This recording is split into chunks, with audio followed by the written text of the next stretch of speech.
Hello, YouTube. Oh, I was like, where'd it go? Oh, as you guys know, I've been talking about creating another channel for a while because I don't want to fill up my Plum Dum channel with a bunch of stuff that just seems like I'm sad or bitching or, pissing and moaning or whatever it is you guys think I might do. So I try to keep that channel just as fun loving, as laid back as I can. But then again, there's stuff that I want you guys to understand or to know about me, and then people seem to show a lot of interest in some of the worst calls and the different stuff I've been through. Um, so instead of trying to glamorize it or glorify it or anything like that, I've decided to start a different channel. I don't really have a name for it yet. I'll probably change the name several times before I get it right, and then leave all the bad stuff in that channel. So I don't just live on that channel. You know what I mean? So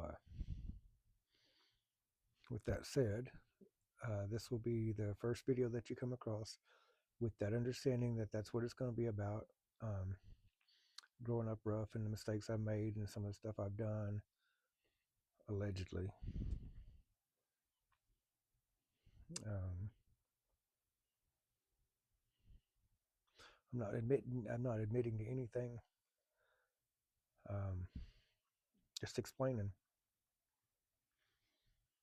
Um, I pretty typically, I think I'd like to start with a story about the fire department, and then move into a story about me and my personal life. I think that'll be the format. It may change over time, but for now, kind of setting you guys up for what's to come. With that said, let me think of a fire department story I can tell you. I know I've told this one before. This one,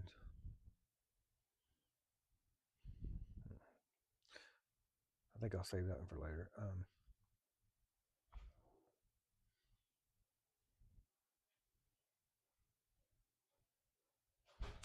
We had a guy. Um, he broke up with his girlfriend somewhere close to Seminole. I don't even know. And he went into a building, like a little, probably a 4x4 shed that somebody had built, and just doused it with gasoline on the inside, or doused it with gasoline on the outside. And he walked inside with the gasoline dumped everywhere and struck a lighter, and blew him completely out of the building. So he went to the hospital for burns. He was out of the hospital. I think he stayed in a week. Let's say he went in on Tuesday, come out on the following Wednesday, and then that Friday night, went to his girlfriend's house. I believe he broke in. I'm not sure if he broke into her house or his house. Anyway, he's at a different house than when he set himself on fire the first time. Did the same thing to his room, but this time he locked the door. And then when it got hot, he couldn't get out. He finally got the door partially open. He's overcome by smoke. He was crawling out. We got the call. It was I wasn't captain yet, so I wasn't. I was on the first truck, but we rolled up. My captain decided I'm the driver. I'm the driver, so I'm on the driver's side, which is the opposite. The house fires on the opposite side. We're taught to pull up, so you see as you pull up, you see the left side, or as you're facing, you see the right side, front, and left side. So you get like 270 degrees that you can see, but you can't see the back. We could definitely tell the fire was definitely in the back. We could see it glowing out the back. We knew the fire was in the back. We didn't have to see the fire in the back, know the fire was in the back. So no report of anybody trapped, no report of anything like that on the initial call. So when we get there, we're not thinking, there's somebody inside, nothing, nothing, nothing. When we pull up, our captain takes the hose and goes to the back corner of the house. Well, what he doesn't see or know or understand is that there was somebody that was in the backyard watching the fire from the backyard. When we pulled up, they ran around the front. My captain never seen them. They're telling me, hey, there's somebody in the house, there's somebody in the house, there's somebody in the house. I'm all like, what? So I pack out. I'm looking for my captain. I can't find him. Like, he's gone. Like, that's not how you do it. But that's how he chose to do it. So, whatever. He sat in the backyard just spraying water. Has no clue what's going on up front. No clue. I've talked to anybody. Nothing. I'm not blaming him. I'm just telling you what happened. That is not how we do work. Um, so I'm like, there's somebody in the house. I have to go in. You don't go in by yourself, which I did. So I've got to go back to the truck, pull another hose all by myself, straighten it out, run back to the truck, pull the handles. Captain again, nowhere to be seen. It's just me and him. Um, get everything ready. Take a charge hose inside the house with me. I'm trying to pull hose inside of a dark house with nobody on the outside, trying to get it in, trying to get it, and knowing that there's somebody for sure, absolutely 100%, there's somebody inside. So now I got to save them again by myself. Um, I go in, and they got what they call left hand search or right hand search. Once you dedicate to a search, you stick with that search. If you start with your left hand, you make you keep your left hand against the wall as long as you possibly can, and then when you can't, you immediately turn around, put your right hand on the wall, and come out the exact same way to get out. You don't just start crawling blind; you'll never make your way back out. So I went in and decided to do a right hand search. Immediately put my right hand against the wall. And you can't see anything. Everything's black. All the smoke coming past you. You can't see shit unless you get right up on the fire. There's been a couple of times the smoke was so thick, the fire was up here, I couldn't see it at all, and I was under the fire, just in my career. So I'm making a right hand search. I wind up in the bedroom. I feel the bed. I reach up on top of the bed. There's nobody there. I come back down. I reach around the edge of the bed up against the wall. It's like you go into the room.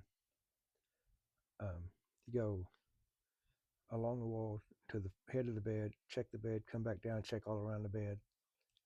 So now you're checking between this side of the bed and the wall, TV stand, whatever. I come back down, there's like a doorway, and I'm like, shit, and it's starting to get hot. And I'm like, there's stuff on the floor. I mean, it's just a really, really, really messy house. Like shit. And so I see kind of out the window, like under the smoke, I see some more lights pull up. I'm like, okay, cool. So I run back out and I tell the guys there, I was like, hey, pack up, pack up, pack up, pack up right now. There's somebody in the house. Come in the house right now, right now. It doesn't matter where he's at. I need you right now to pack up, go in the house with me, and I've got to find this guy. Oh, okay. So they realize another guy runs in with me, right behind me. At this point, I think the smoke might have the fire might have broke a window. Somebody broke a window, and it's starting. The room is actually on fire. It's starting to vent some of the heat, some of the smoke out. So I'm like, okay, cool. I make the same little, I've already searched this room, so I'm dedicated to the right hand search. So I go back in, and now I'm kind of crouching down. The smoke is kind of lifted a little bit because it's venting. Um, and there's like shit all over the floor, or whatever. And I stepped on something. And I stepped on it like my foot rolled, and I was like, "What the hell? That don't feel like clothes. It was solid. It almost felt like stepping on like a water or a water bed. You ever step on a water bed mattress that kind of rolls? It almost felt like that. And I reached down. I was like, "What the hell?" It was his back. I can't see anything again. And so I kind of started looking, and the glow of the fire, just between the smoke in and out, the glow of the fire showed me the silhouette of a body. I was like, shit, I got him, I got him, I got him. So I picked him up, started trying to drag him backwards. He's heavy, like literally dead weight. I'm not trying to be funny. So I run back to the front and say, hey, I got him, I got him. Come on, come on, come on. So they come back in, and I've got him under the front, and I'm dragging him, and they're at the back trying to grab his legs, and so we get him out the door, and we just lay him down on the front porch, and that's when we really get a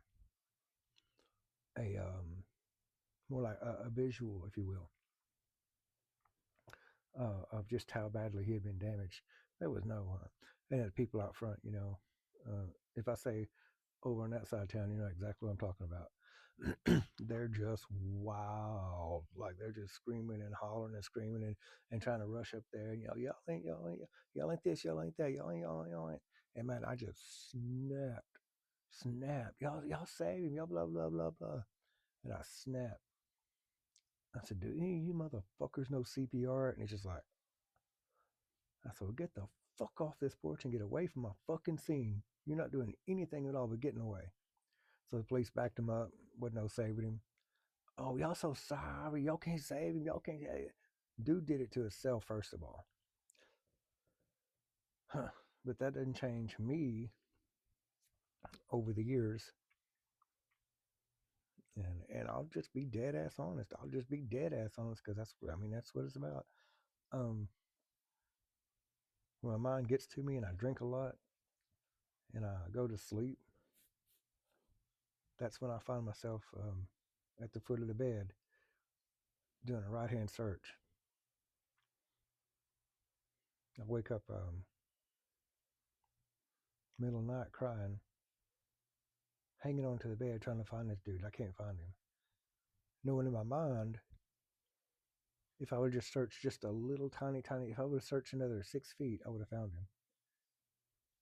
Um, that 2 minutes could have made all the difference in the world. Um, if my captain didn't have his head up his ass, and we would have went straight for the door and started to search. If the dude would have said, "Hey, there's somebody here, somebody inside," that would have saved. That would have gave us another 2 minutes.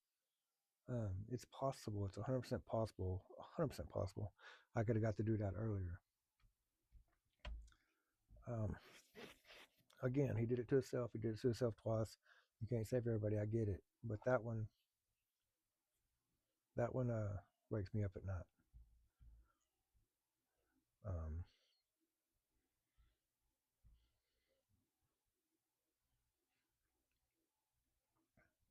and I say it's when it's not every time, and it's not the only time. That seems to be when the memories won't leave you alone. You know what I mean? Like and all kinds of memories. Just like memories that I talk about here from shit that I went through as a kid, or just regrets, mistakes. That was a mistake. That's a regret that I'll carry with me till I die. Is not getting there sooner, not going an extra 6 feet. It's just, but all my training, you never go in alone. You never leave your hose. I left my hose a long time before. Um, like I dropped it inside the house. I had no way of carrying it with me. And you can't drag a hose with nobody feeding it. Try it. It don't work. So that's a regret that I have. Trying to get it out of my head. Give it to you guys. Um, I'm sure I've told you in other videos, but I'll put it here.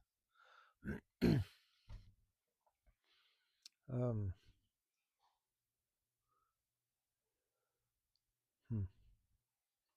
Because Linda, God, I can't have to tell that before I tell anything else. Oh, um, my dad Nelson, my stepdad, whatever, the one that raised me, the big Indian that raised me to be an Indian,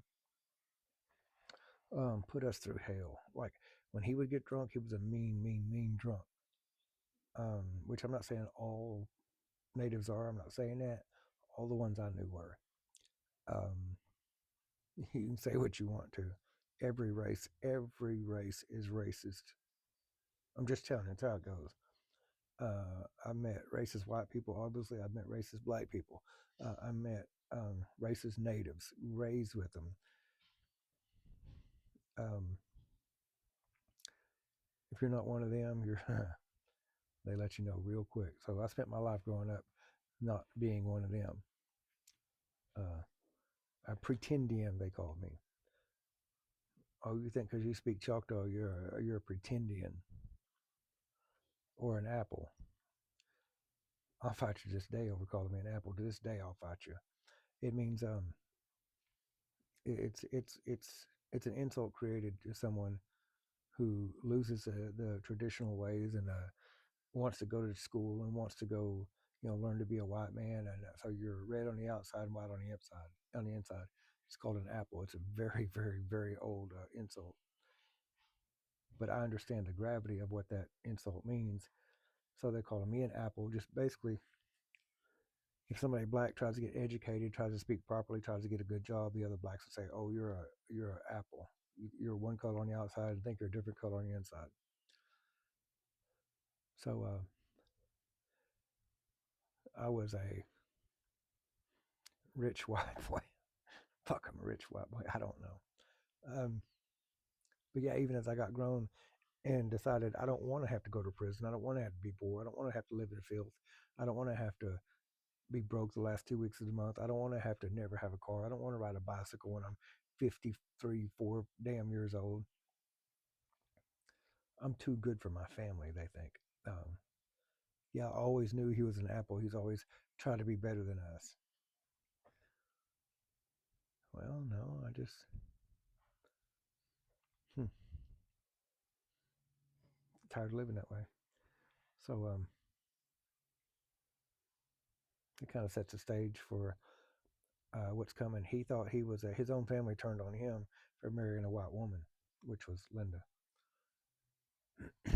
my biological. Um, so he thought he was marrying up. This was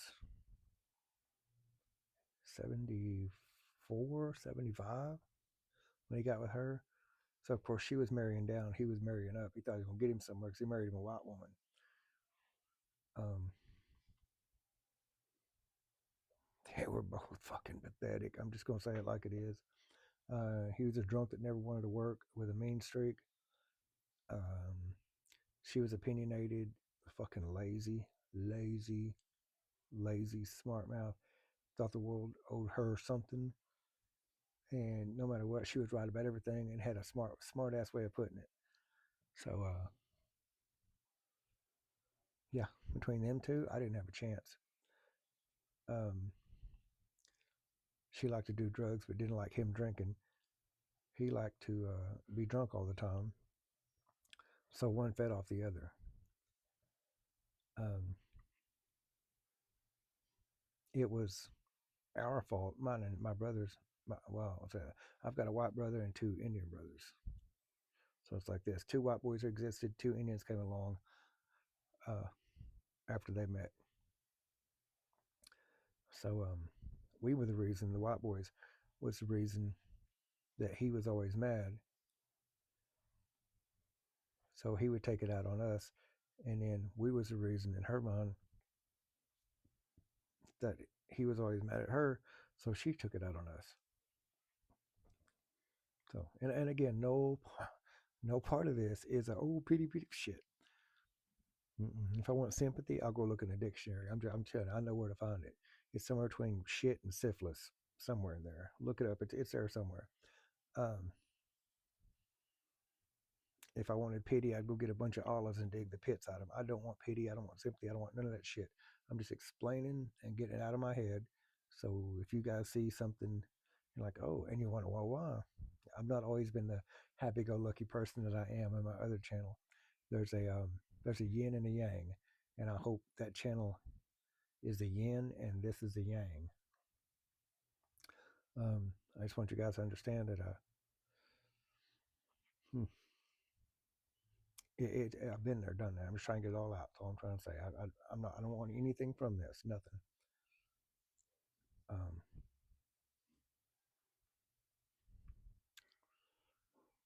hmm, somebody's commenting. So, um, yeah, Linda would call us in the house on the rare occasions that uh, my dad was working. She'd call us in the house to smoke. So she thought it was funny to watch us run around like just slow because hell, we were stoned. We didn't know. Contact high, I guess is what she called it. We'd have to wait in the car for fuck forever, hot or cold or whatever. She'd go smoke with her friends and just get high as whatever. We'd be waiting in the car. Gotta eat, gotta drink, gotta pee. Figure it out.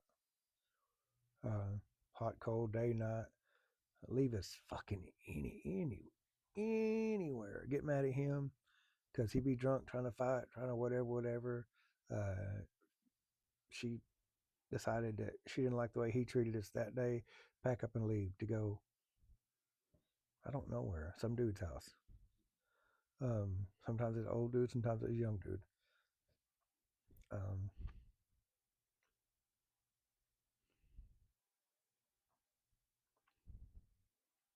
that's a whole nother story that I may or may not get into. Being left places. People we didn't even know. They'd work out some kind of deal or some kind of whatever. I don't know. I swear he could have been a used car salesman. They'd work out something. Anyway, yeah, and that old guy. I always remember that old guy smell. Like you walk in their house, it's just kind of like you didn't belong there. After a while, you realize I'm never coming back here anyway. What difference does it make? We just trying to be kids.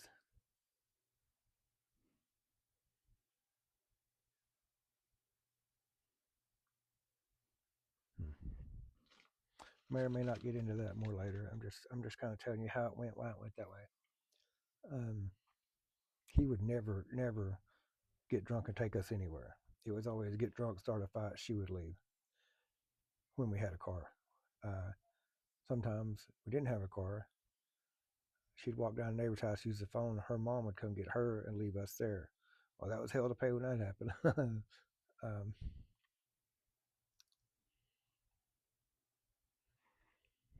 yeah, shit like that there. Um, tell you guys about Linda leaving. I'll tell you about that later on. Oh, this video is 21 minutes long. Okay. So this is kind of a